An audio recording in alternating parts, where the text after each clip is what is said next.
Welcome to the Office Latte podcast, where we go beyond the boardroom to explore new conversations on life and career. I'm Erin Kennedy, CEO of Professional Resume Services and wife, mother, sister, daughter, aunt, and friend. Now, let's dive in. So how was your weekend? My weekend was good. Loved the long weekend. Had 4th of July. That was nice. It was very nice to just relax and take it easy and take some Yep. Did you see So fireworks? yeah, I did. Yeah, loud, but I liked them. How was your weekend? It was really nice. I was with family and Mhm. it was lots of fireworks, but my kids and my little, great nieces and nephews were there, loved it. Um, and my regular nieces and nephews. So it was really fun. That's fun. But yeah, Yeah. how about you? On the way home, I was listening to a podcast and it had Orna from Couples Therapy. If you watch that show on Showtime, highly No. recommend it. I haven't like fully gone through the entire seasons because I don't have Showtime, but I used to, and I think I got through like half of a season, and now I just watch reruns on YouTube and if it's on TV Oh, sometimes. so But I've what's been it about? I'm about to like download Showtime so I can watch. It's Yeah. about this psychoanalyst. Her name is Orna. I forget her last name, and she works with couples on their relationship dynamics and kind of sifting through that, what that means for them. And she's all about, I mean, it's a reality show. It's like a But therapy it's based on session. therapy. It's Okay. just a therapy session. And like I think even the cameras are kind of hidden. That way the client or like her patients don't feel like they have like cameras on them. And these couples, like they all come from very different backgrounds, very different dynamics of relationships. And you see that like for some couples, I don't want to say it's simple, but like they have a general problem and they just need to work through it. And having that third person like Orna helps them. And then other couples you see, and Orna will essentially be like, you both need to be in separate therapy because the problems you have are actually Too things that big you for too work on. big for the show. Yeah, pretty much like things you need to Yeah. work on yourself, and it's kind of how you're showing up in the relationship. And so it's really interesting. I'm a huge, like, I would say mental health advocate, as people say, Yeah. Yeah. very Yeah. passionate about that. I know you and I have talked about that a lot, and I know Yeah, that you're very passionate about that. And you know what, Summer, I mean, I am better now, but this is totally going to age me, but I feel like I come from the generation where it was starting to be talked about, 'cause, I'm Gen X, but really it was like, deal with it, you'll get over it, just ignore it. yeah. I'll just Or move don't on. think about it and it'll go away, Yeah, or ignore the feelings. And I ignore it, just move on. And I will say, after talking with so many employers and recruiters and talking about, and just our clients, Mhm. I think that your generator, The next, yeah, whatever started it was such a necessary thing to really start talking about mental health, especially in the workplace. I mean, it's totally. it's not going anywhere, and we have to address it, and we have to figure out a way to, you know, um, get everybody healthy and feeling Just in manage it. Yeah, I think just manage it. yeah, and Like manage it, I think the what you said of like it's not going anywhere is like the metaphor of feelings. Like people just want to push them away and pretend like they're not there, but they're right? going to be there. And I think finally society in a way, and then now slowly corporate like workplaces and workplaces in general are realizing like, yeah, it's not going away. We can Right. either deal with it and manage it and understand it and learn more about it, or Yeah. we're not going to have successful Right. employees who trust us, who feel safe in the environment that is work. Right. And who It's want to both. stay and grow and yeah, Yeah. stay with the company and Yeah. and feeling supported by their Feeling their their heard. Yeah. management. And Mhm. um I know, I mean, this is kind of off topic, but kind of not. But when my dad passed away suddenly, this was back in 2001, Mhm. June. It was on he died, he passed on a Friday. So I came back, to work on Monday, and they said, okay, so I had like 2 days off. And then, on the second day, on Tuesday, they were like, messaging me. I don't even think I didn't think we had texting back then, but they were emailing me, when are you coming back? And I'm like, I'm literally coming back on Wednesday. I've only taken off 2 days. I mean, Yeah. and they Yeah. were not at all like sympathetic or understanding. And now when gosh, I look back and I think, oh my gosh, I mean, no wonder I was crying in the bathroom every lunch hour. It's devastating. I mean, It, bereavement, what is that but called? I mean, Bereavement, yes, time, I think bereavement time bereavement. is what Yeah. it's called. Like what they, that, it's like, it's crazy that you have to think about like, oh, should I negotiate my bereavement time? Because like you don't plan for death. Most of us don't, Right. at least. Right.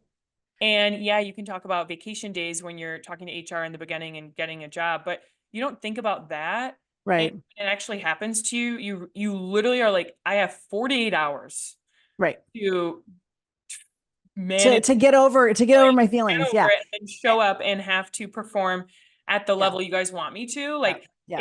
it's like so And sad. that's what it was. I know. I mean, Yeah. it was the bereavement, but it was also mental health because it was a sudden death and really the first in Yeah. our family. It was shocking. And I was crushed, and mentally not 100%. I mean, I was just so sad and devastated and everything.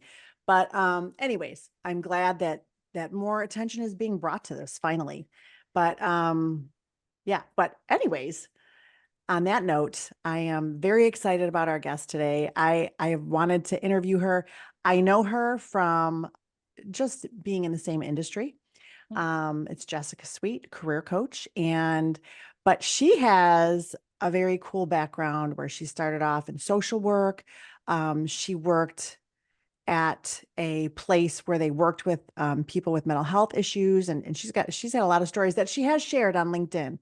Mhm. But I'm really excited to talk with her because she talks about, she's so knowledgeable about a lot of different things that happen in the workplace that do, cause stress, and how do you Yeah. deal with it, and how do you manage it, and coping with work stress and burnout, and imposter syndrome and traumatic work situation, all these things. So I'm really excited to kind of dig into that, I'm excited as and well. I mean, yeah, I think no, this is going to so be a really excited. interesting conversation because everything that we Yes. talk about and you talk about all of your knowledge, like now we're bringing in someone who not only is a career coach, but also a licensed therapist who can truly Yes. speak on all of this and sees Right.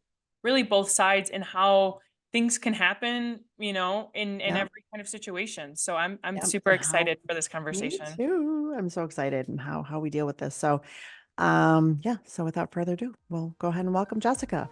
Jessica and I have been LinkedIn friends for I don't know how many years, 4 or 5, I would say. Yeah. Yeah. She's here with us today. I've been so excited to talk with Jessica because she deals with and coaches about a lot of things that I find really interesting and I think that are so helpful for so many people. So, and I loved how you've pivoted and really put a lot of your focus now on your therapy work, and with your coaching. But so tell me how you got started in this. I know, what it says on your website, and what you've talked about is watching your dad and working hard and hating his job. And I sounds like that was a motivator for you to get into this type of work. Yeah, it's interesting for me because I think I didn't really see it as a motivator. Like in retrospect, kind of looking where it ended up, I was like, oh yeah, that makes perfect sense that Mhm. I would end up here and be doing this work. But I didn't look at it like moving forward in my life. I wasn't like, oh, this was a big childhood wound and I need to kind of fix it. It didn't work like that. It's like Right. I went into social work, got a social work degree, started work as a therapist and did work in mental health and substance abuse. I did that work for a while and then transitioned into coaching after I had my first child. For various reasons, didn't want to go into private practice. And at that time, there was no such thing as virtual, like there wasn't telehealth, like Right. Right. there Right. Yeah. at that time. So I would have had to be out of the house doing therapy, and that just didn't work for my life at that point. For So sure. Yeah. I went into coaching and really did some soul searching and like tried to understand like what do I want to do? And then it was career coaching. And then like, you know, years later, it took me years. Then I was like, oh, duh, like no wonder I went into this. Like this Right. makes Right. sense, right? So Yeah. it was only in retrospect but I think that that's how we do life, right? Like it Right. doesn't always happen like that understanding doesn't happen forwards always. It does a lot of times happen looking back and we say, oh, well, that's why Right. I did that. That makes sense. So yeah. I know it's funny. Yeah. When I look back at my career trajectory and well, in my career background and everything and what led me to this place, it is interesting. But so you started off in social work, and this interests me. I have a niece in social work. Well, she got her degree in that and did it for a little bit, but and then you ended up, so what you were in wasn't typical social work, what people would think of when they hear that term. Then you went into working in a mental health facility, correct? Um, Yeah. Or, did a bunch did a bunch of things. So yeah. my last job was on an inpatient psych unit. So Okay. mental health and substance abuse. It was dual diagnosis. Okay. Because I So know you've written about that, and I always thought that was very interesting. Mhm. How long did you do that? All the different things, all the different social work type of jobs together, I think it was like 10 or 12 years, something like that. Wow. Wow. I'm curious. So, when you're looking back to any of these, because, we're going to talk about work and how, our mental health affects our work and vice versa. Mhm. But did any of these patients that you saw, I wonder if any of their stress was related to their job when you look back, did you see Yeah, that at all, um, that parallel? that's interesting. That's an interesting thing. So for most of the people that I saw, their functioning was a little bit lower than the people that I see now. So they had major mental illness, and they weren't really able to A hold job or, jobs. okay. They did have It's just a some different level of, lower level yeah. jobs. Okay. So I did work with, so one of the very first jobs that I had was at a methadone clinic, which is Mhm. kind of a maintenance medication for people who were opiate addicted. And Yes. so they take this medication so they don't have to kind of live that drug lifestyle. Um, and some of those people were able to hold jobs. And I remember this one woman who had kids. Her husband was also methadone maintained at the same clinic. Um, and she had I can't remember what she did, but she did have like an office type job. And that was a stressor for her, and, something that she would Right. talk about in our counseling sessions. So yeah, I mean, I think it's a stressor for everyone. I think it's, Right. work is hard. Work is Right. very, I was going to say nobody sails through life without some sort of work stress at some point, I would think. yes. Yeah. Wow. So now, which I know I've talked to you about this before, but I thought it was interesting that you're really pulling this back into your career coaching, because it is so needed. It is so needed. And you hear about toxic work environments and people have, Summer and I, before you joined us, we were talking about just different, workplace environments and how we were raised. And I said, I'm Gen X, she's Gen Z, and so it's, back in my day, it was more like, you know, you'll be fine, get over it, it'll be Yeah. fine. And, or just if something comes up but now I see that, companies, are taking it more seriously, like they should. So I have some questions for you. So how do you suggest that people at work stay mentally healthy when they're in this toxic work environment? I mean, I know it's a humongous question, but that's the first thing that comes to mind, is because you see so many, you and I do on LinkedIn, we read, these stories from people, and I just think, oh my gosh. So how do you stay, um, you know, mentally healthy in that Yeah. kind of a work environment? Yeah, I mean, there's a couple things. Um, One is to try as much as you can to detach from that. So I think that there is, and it's interesting that you mentioned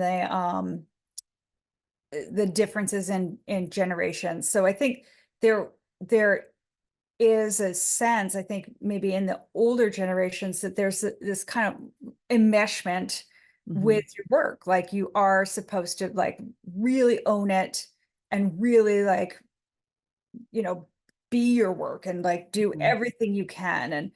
Um and when you're in a toxic environment, like that doesn't work. When you have that kind of sense of identity Yeah. wrapped in your work, like it really can just crush you. Um, so like trying to detach your identity from your work a bit, which is really hard for lots of Very reasons. hard. Yes. Um, Yes. you know, that can be helpful. Like you leave it at work and you just do what you can and you come home. I think the younger generations, like, and I'm speaking, in generalities, obviously, but I think that they're a bit better at that, which is healthier. Um, Yeah. and so that's the first thing. And the second thing is self-care, right? Like you Yeah. just have to be able to take care of yourself, whatever that means for you. So, and it means different things for different people. But I think those are the two big blocks, and they're very, very difficult. And then if you're unable to do those things, then you have to get out because you can't, I Yes. believe that Yes. it's really almost impossible to change a system from within like a kind of the lower level of the system. Like it's really impossible. Yeah. I don't know that everybody would agree with me, but that's kind of where I sit. Yeah. So, do you think that the conversation on mental health has changed in the workplace? I mean, I feel like it has. I mean, do you see a lot of these changes? And I mean, it seems like companies are incorporating mental health days and taking time off for mental health. And I know somebody who just got a new job, and they said, if you're not feeling it today, if you're having a bad day, just call us and stay home. And I was like, what? Mhm. Really? I'm just having a bad day, but it's amazing. I mean, I know I'm sure some companies aren't, but are you seeing this change? I am seeing it slowly. Hmm. Yeah. Um, and I don't know. Yeah, I mean, I don't know that companies are doing enough. And I think that some of the bigger things that are happening, like these mass layoffs are just, Crushing. but yeah, yeah, it's just like that's some of the bigger stuff that is really impacting people negatively. So Yeah. yeah, it's great if you have a job and they say, take a day off if you're having a bad day. Yes, that's a huge relief. But if you're one of, 2,000 people or 10,000 people that's getting laid off, like it Right. doesn't, like that doesn't do a lot of good. So what would be better, I think, is if companies didn't pay their CEO a bajillion dollars and could Right. afford to keep their employees Mhm. employed, right? Right. Like, that would be, I think that would take a lot of stress off a lot of people. Sure. I mean, I know. I mean, look at Tesla and some of the bigger ones that just keep having these massive layoffs. And that's I know. I talk to different job seekers that, and then they are just devastated. And then they need time mentally to kind of, like you said, it is our identity. I mean, I know I am like that. And I didn't even really realize that about myself until probably the last 6 months, but I really feel like that.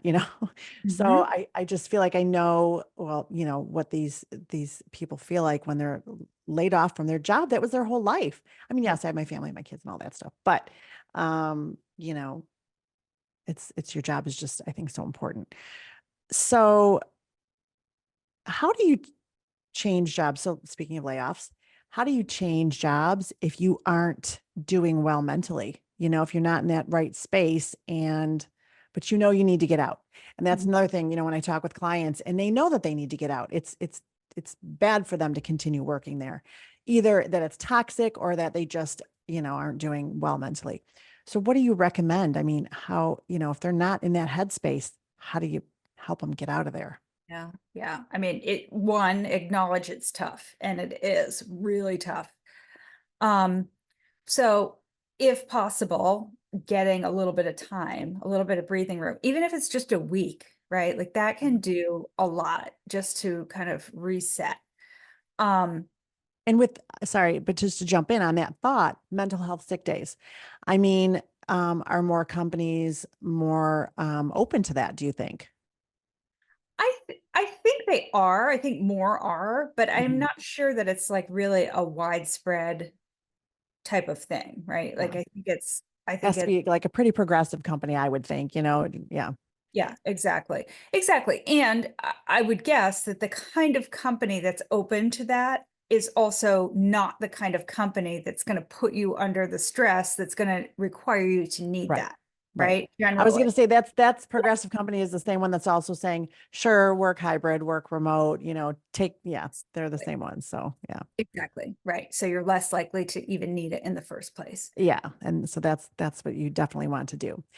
What can leaders do to help inspire their teams to take care of themselves, Yeah. to take care of their own mental health? Yeah, I mean, this is tricky, and I want to back up on this question because what I find is that leaders are the ones that get squished. They're like the Makes what do sense. they call it? It's like the generation of people that like have to take care of the aging parents and the young kids. What do they call that Right. generation? Right? It's like they get squished in the The middle. sandwich people. They're the sandwich Yeah. employees, right? Yeah. Like they Yeah. get squished between the Yeah. higher ups and the and their team, and they don't really get any attention in terms of like how are they taking care of themselves too. So they're constantly looking out for their team, or they're at least supposed to be, but then they also have all this pressure from above.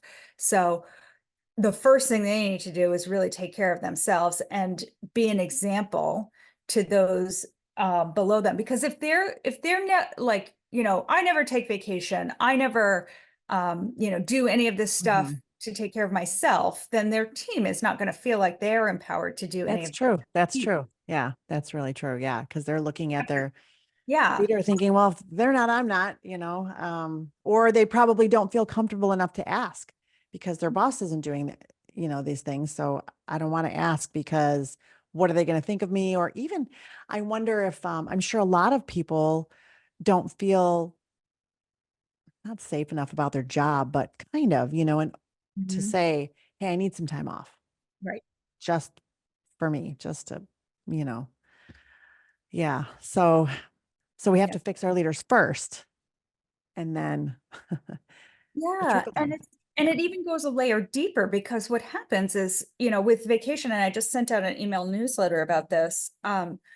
People don't take vacation for a bunch of reasons, but some of those are, like you're afraid of repercussions, but you're also afraid, like when you come back, like all the work that you were supposed to do that week just gets piled on your desk. People are Right. upset at you, like it's just like not even worth it, or like people Mhm. just send you emails anyway on vacation. Mhm. So it's like it's just not worth it to take the time because you're just uh I get that. It's more of a hassle than it is. exactly. Yeah, I get that. I feel that way sometimes. By the Mhm. time I come back from vacation, I'm like, oh, You need a vacation. I need vacation from my vacation, from not from the vacation, but from the coming back. Right, right. So what do you recommend that leaders do? The ones that have taken care of themselves, what do you recommend that they do for their team? I mean, offer time off or Yeah. Yeah, offer time off and then set up systems so that time off actually means something, right? So so find like what? ways to create workflows so that You're somebody not piled when you come home, or I mean, when you come back, it's piled with work. Okay. exactly and create rules around bothering somebody when they're off from work, right? You don't email that person, you don't text that person unless it's like this kind of emergency, like you actually have systems in place Right. so it's not just barraged with work Hmm. Hmm. all the time. That's good leadership, right? Like you're Hmm. protecting your people and you're taking care of them and you're Hmm. taking care of the work at the same time. And even though there's more work on one person during that week when you're away or the 2 weeks or whatever, they know that they're going to be protected in the same way when they Right. go, right? So it works for everybody. It's funny when you said that about emailing. So I used to be kind of guilty about this. My thing was like, okay, I'm just sending them these emails that they can look at when they get back, just so I remember that I'm going to do that. I just need to send them this. And then I did have one employee say, I saw your emails when I was gone and da da da. Da. And I was like, well, you weren't supposed to, I just sent that to get it off my plate, but it made me realize that, yeah, they checked their email or whatever, just, on a down moment. And they were probably stressed from it. And I didn't even think of that. I really didn't, it didn't even, I was just like, okay, I'm just going to send this, get that done. And, I wasn't, they can look at it when they get back. But so now I schedule all my emails Yes.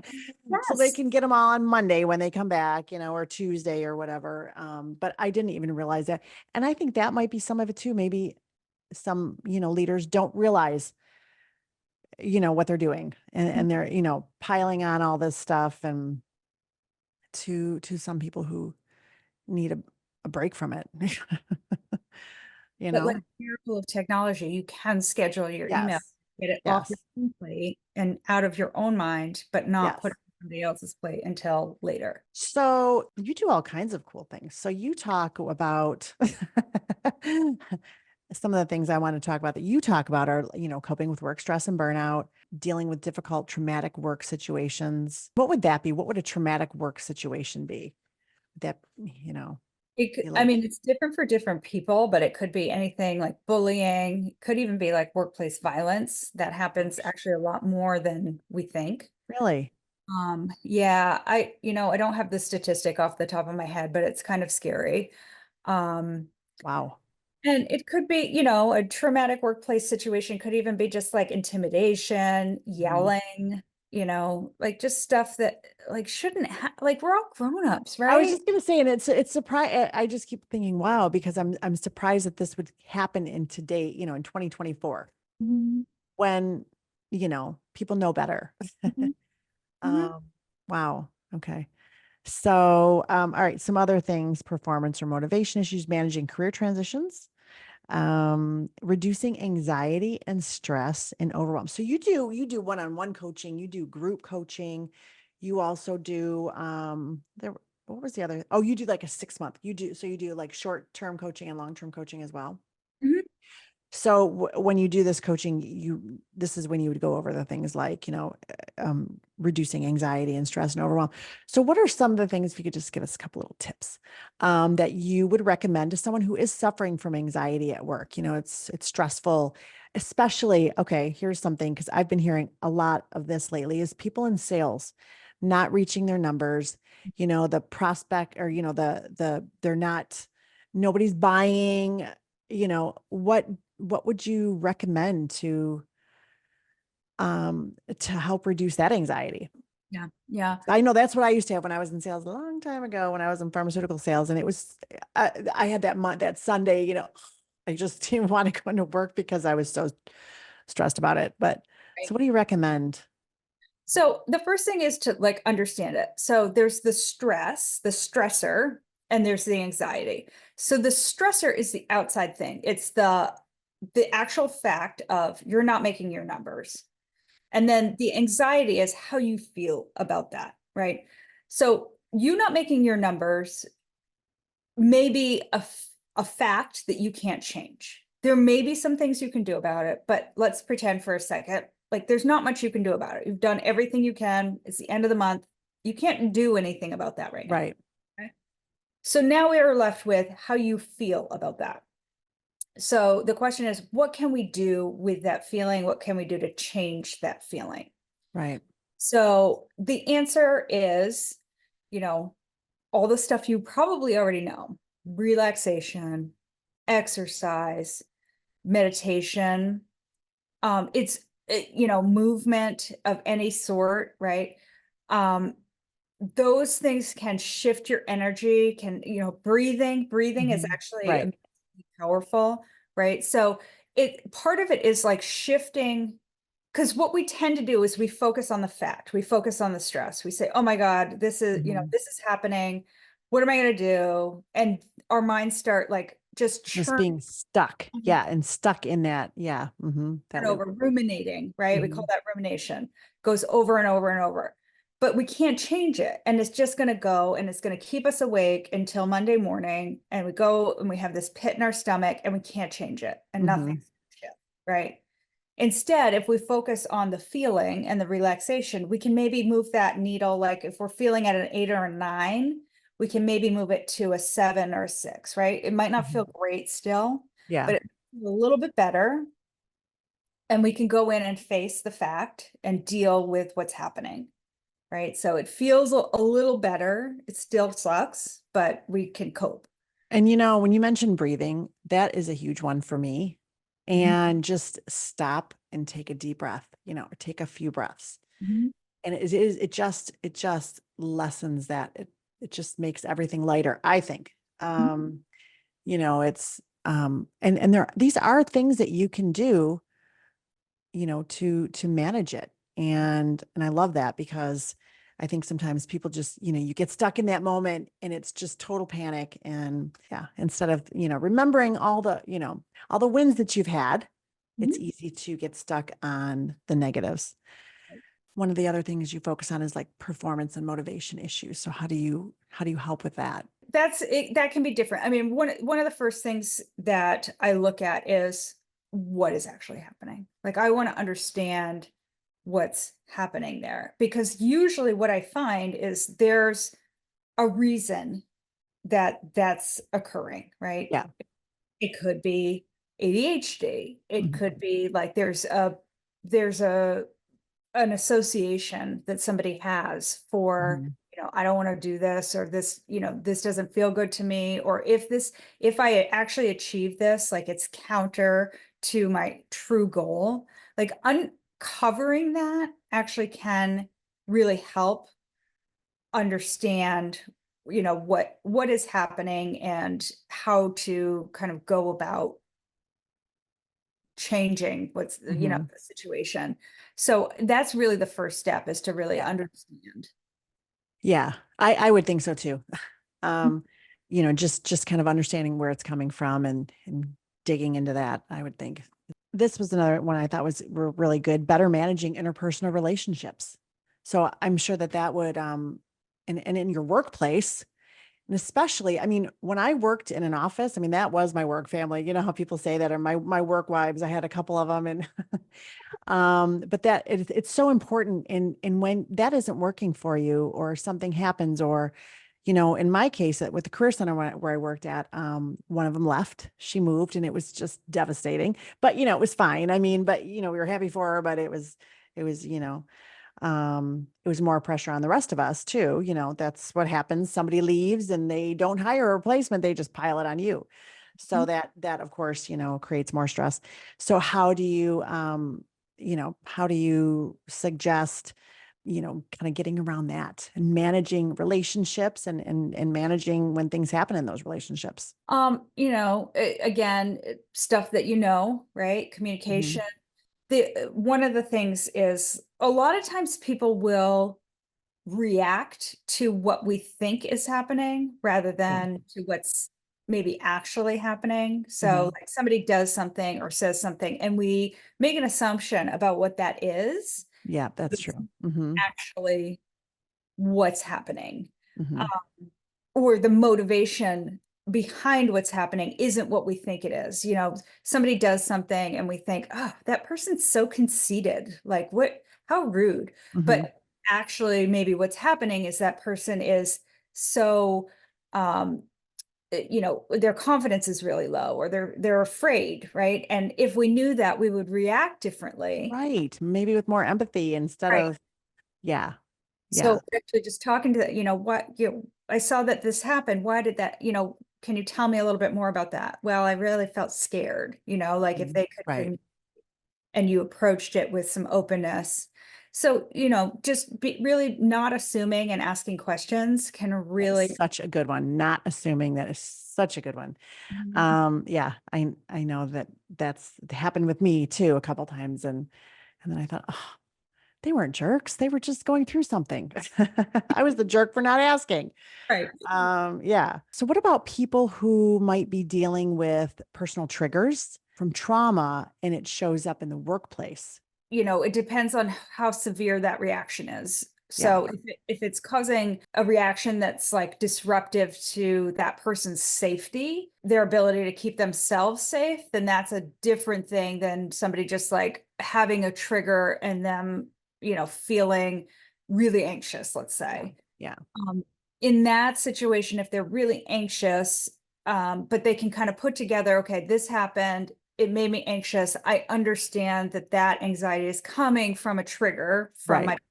right? Like, let's say that work, they've done enough work to be able to get there. Then I think they're probably at a place where they can just work with the anxiety, right? Like they understand the trigger enough. They can work with the anxiety. They have separated the past enough, and they can kind of work with the anxiety separately. So Mhm. I would probably say in that situation, like work with the present situation right now and like do the trauma work maybe separately. Separate, right. So speaking of work, when people work, so you've got a couple of different options. We were talking about, one-on-one or versus the group ones. In your group meetings, you know, is this kind of stuff brought into it, triggers and anxiety and that type of thing? Or is it more, what are your group meetings focus on?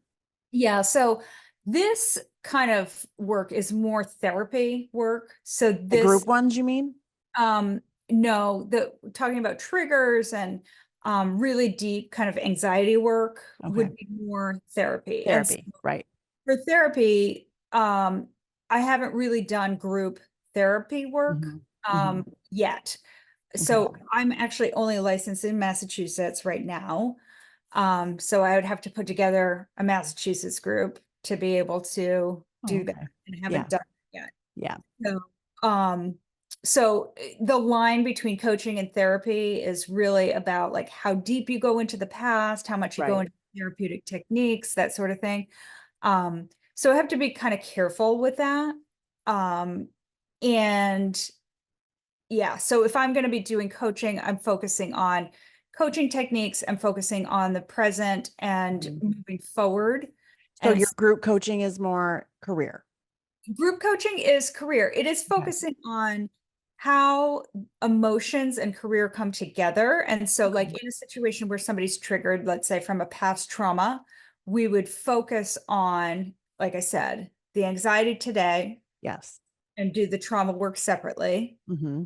Um, Probably with somebody else, unless they were in Massachusetts and seeing me for therapy, and then we would kind of mix it all up. Um, Hmm. but yeah, in a group coaching situation, unless they were seeing me separately for therapy, we would kind of leave the trauma alone Right. for now. Okay. And then one-on-one is it a little bit of both maybe? Or do you find still do a lot more like career coaching? Yeah, if it's again, it's like the weird licensing stuff. So if it's a coaching client, I'm really just doing coaching. I Hmm. am talking about, I'm talking about self-care. I'm talking about, I might be talking a little bit about like psychoeducation stuff. Like this is breathing techniques. This is even a little bit of CBT, like cognitive behavioral therapy, and how it Okay. works, and what you can And like notice. tell me a little more about that. So CBT, just very basic, is the idea that thoughts, feelings, and behaviors are all interconnected. So you might notice like all of a sudden, like, oh, I just feel sad or I feel bad, right? And what you can sometimes notice is that that bad feeling is preceded by a thought that you might not have even recognized that you had. Like an Like, unconscious thought.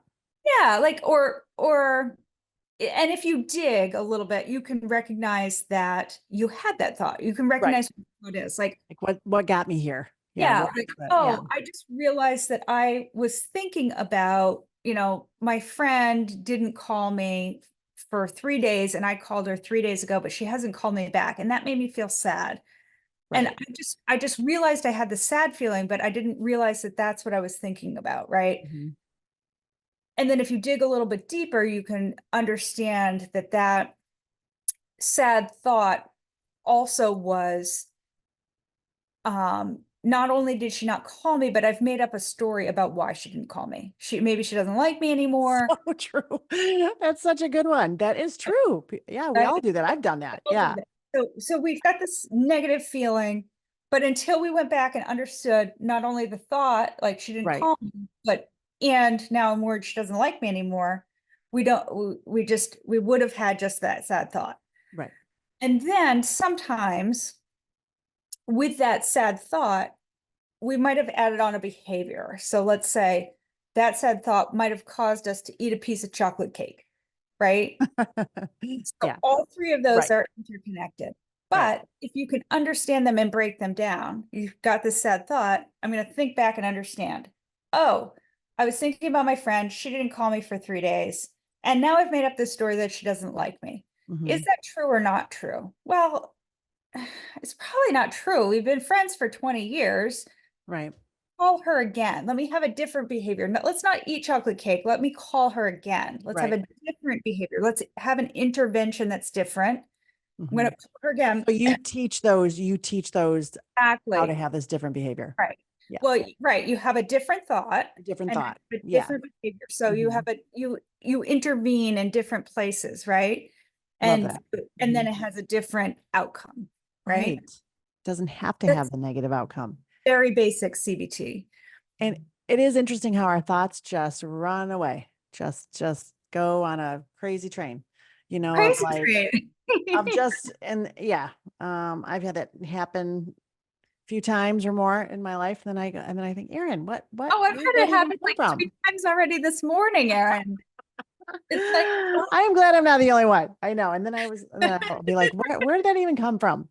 But it's interesting. I have, as I've gotten older, I've gotten better at backtracking, or if I have a weird feeling, or I'm like, what do I feel off today? yep. Backtrack. And I'll think, oh, right. I was talking with this person. I'm worried about their health or whatever. Yeah. Um, or a job or, whatever that is. But that's interesting. That's a great tool Mhm. for anyone's toolbox, I would think, Yep. to change that thought and make it a better one, Yep. or realizing that it's really not what you think. Yes. So you Exactly. go over the CBT therapies, or CBT, and then because I know we kind of got off on that, and then um what other types of things with because I think we were talking about one-on-one at this point, Yeah. or I mean, different things depending on what the person's dealing with. We might yeah, do job search strategies, we might do career change strategies, we might do confidence building, you kind of weave them all in where they need it. whatever, yeah, whatever people need. Exactly. Love that. It's so important to me. I think coaching should be in every career service that's offered. I know that we because it's just needed. It's so important, especially, oh, I was going to say, especially entry level. We've kind of started building those into our packages just because I think it's so important, job search, but it's also support. And I was thinking too, I was going to say that so many people need this type of support right now, especially when they're laid off or they're let go, or even just the fear of being let go. The company is laying off all these people, and you're just wondering, you're just kind of hoping and praying it's not you, but it might be you, but it might not be, but you're just not sure. Mhm. I mean, that's a lot. That's like a ton of anxiety too. And I think that the coaching helps you kind of get through that and take control of those thoughts that are running away, and kind of reining them in and being more practical about it. Like, well, if that happens, I'm going to have these things prepared, my LinkedIn or, resume, all those career documents ready, and I'll be ready to go. When would someone work with you? At what stage, or when would they reach out to you? Yeah, so you mentioned a couple, right? Like worried about getting laid off, just laid Mhm. off, in a bad work situation, trying to figure out how to get out, career transition, um, overwhelmed. Overwhelmed is a good one, like Yeah. stress, anxiety, Yeah. Yeah. those kinds of situations. People should reach out, and I Yeah. can help them. And you also you do the job search programs, right? Don't you do a job search group? I do. I have a Yeah. job search group. I periodically run a career change group, and I'm firing up a group called Career Comeback, which is for burnout and toxic workplace. Love it. So what's involved in this? So this is an ongoing group, and the idea is like people join on a rolling basis. Like when And they need it, and and then they leave Yeah, and don't, or and okay. people can join, like it'll be running and people join as it goes, right? So Mhm. people kind of come in and come out. And we'll have group meetings. There'll be some one-on-one meetings. So everybody will get some one-on-one meetings, like one a month and 2 group meetings a month. Love it. Um, Mhm. and we'll meet also there'll be like an online group forum. So, and there's curriculum also. Nice. So some little bit of DIY in there, right? That they'll have to the curriculum. But yeah, they'll have they do that for themselves. Yeah. support, but then we'll meet twice a month to kind of work through like the emotions, and also job search if they need that. Nice. So how do people get in touch with you? Do they read, email or LinkedIn, or what's the best way? Yeah, either one. So my email is jessica@wishingwellcoach.com. And my LinkedIn is the LinkedIn URL, and then the handle part is Jessica Sweet Coach. Yeah, we'll link those as well Career coach. in our description. We'll add the links to this. Well, this is or to Perfect. your website. Well, this has been great. I do have one last question for you that we ask our guests. What is one thing that people would be surprised to know about you? Maybe something that you're passionate about or a side interest. I know one thing, but I'm not going to say it out loud. You can talk about it if you want. Yeah, this might be the thing on the Yeah, side, I am writing a thriller. I guess you'd I call it. love that. Yeah. Yeah. That may So or may not be why I asked the question. No, I'm kidding. So you're yeah, writing a thriller. I Where are you am. at now? What um I'm doing a major revision and I'm hoping it will get published someday. So everybody cross your fingers for me. And then if it comes out, buy it. what made you want to write or choose this genre? I mean, I love mystery and I think it's going to be amazing. But yeah, what made you decide? I mean, has this been something you've always wanted to do? Yeah, well, when I was a kid, I was a super bookworm. Like I was crazy bookworm. I still love to read. I Mhm. love mysteries and thrillers. I love to write. I mean, I just love it. And one day, I think it was 2019, I woke up and I just had this idea in my head and I was like, "Oh my God, I need to write this." And I just started writing. Hey, the author of oh gosh, the vampire, what was the vampire one with Was it Bella and what was that Rice? called? Oh yeah, the Twilight series. Twilight. Yeah. She woke up. I read an article about her and she said she had this dream and she saw a guy and a girl in a meadow and he was all glittery and she woke up with that dream and she just reminded me of you and she Yep. said that she had to write about it Yep. and it just kept coming out, so that's interesting. Wow, so it's probably going to be amazing. You'll have to let me know when it comes out. Let's hope. Let's I'm hope. excited. Well, this has been so interesting and thank you so much for joining us and teaching us some good techniques to kind of manage your own stress and know when to get out or when to reach out to you to help us manage it. And I really appreciate it. It's been great having you. Thank you so much. Thank Yeah. you. All right. I'll see you on LinkedIn. All right. Thanks again for listening to the Office Latte podcast. You can find us anywhere you listen to your podcast. You can follow the podcast on Instagram and TikTok at Executive Resumes, or subscribe to our YouTube channel, Office Latte Podcast. If you have any career questions or conversations you want us to talk about, send them to officelattepodcast@gmail.com and we'll answer them in an upcoming show. Have a great week and stay caffeinated.